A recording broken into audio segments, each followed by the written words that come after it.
Hey, what's up, everybody? My name is Daniel Minium, partner in the law offices of Wilson and Minium. I want to talk to you today a little bit about prenuptial agreements. I want to talk about what they are, um, why they're important, and and how I think they can save your marriage. Um, Prenuptial agreements get a bad rap. I think a lot of people say, how can you be planning a wedding and a divorce at the same time? And I understand that. It's a odd dichotomy there. Um, However, I think that there is some value to them.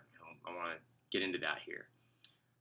First of all, what is a prenuptial agreement? Well, in its most simplistic form, a prenuptial agreement is essentially a contract that goes into effect at the time where a marriage would be coming to an end. There's really two main components to a prenuptial agreement that are super important, and one of those is that there is a full and fair disclosure of assets and liabilities on the part of each party, the two people getting married. And then the second key component is that the prenuptial agreement is entered into voluntarily. So, there's some legal considerations in terms of like how you determine what is voluntarily and what is not, but that's really not the point of this video. So you got full and fair disclosure, total disclosure, and both people want to actually do this. So looking at it from that perspective, that's the simplistic description of what it is.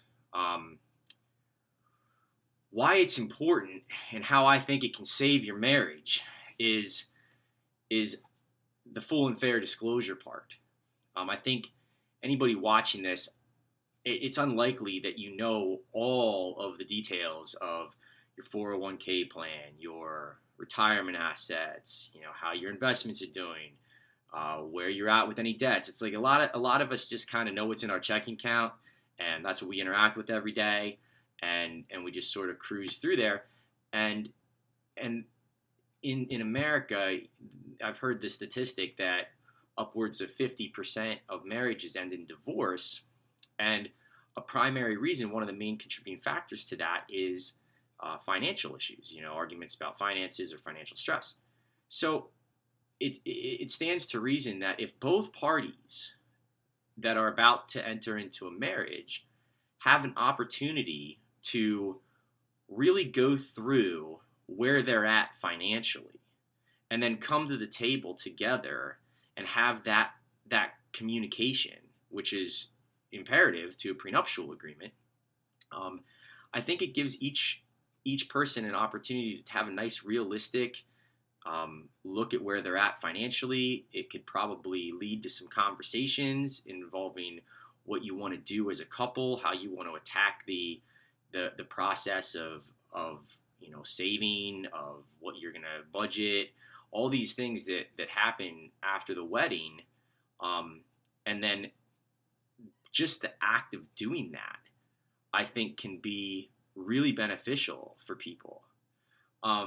Obviously, prenuptial agreements, as they're commonly encountered, are at the time of a divorce. And when we see people in our practice that are going through a divorce, obviously one of the first questions we ask is, do you have a prenuptial agreement? 9 times out of 10, the answer is no.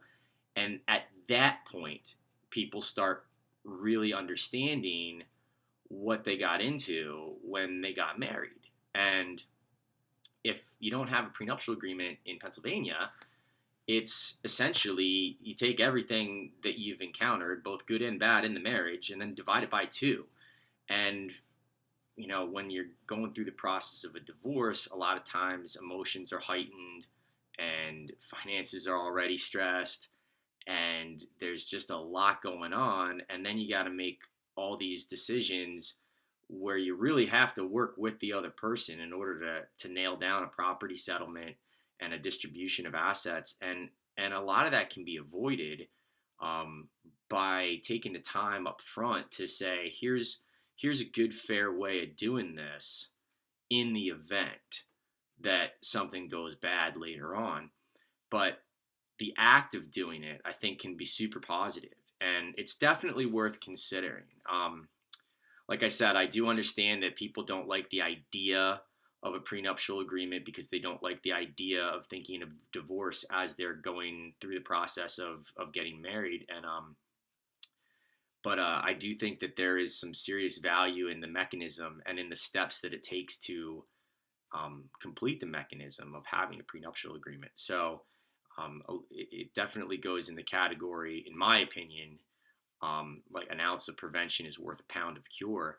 And simply by having a prenuptial agreement and going through the process of creating one, it might put you and your future husband or wife in a great dialogue that allows you to circumvent some of those issues that may ultimately be the root causes of divorce.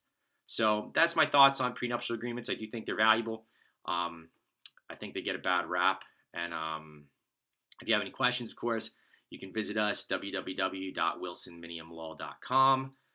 You can email us. You can find us on Facebook, find us on Twitter.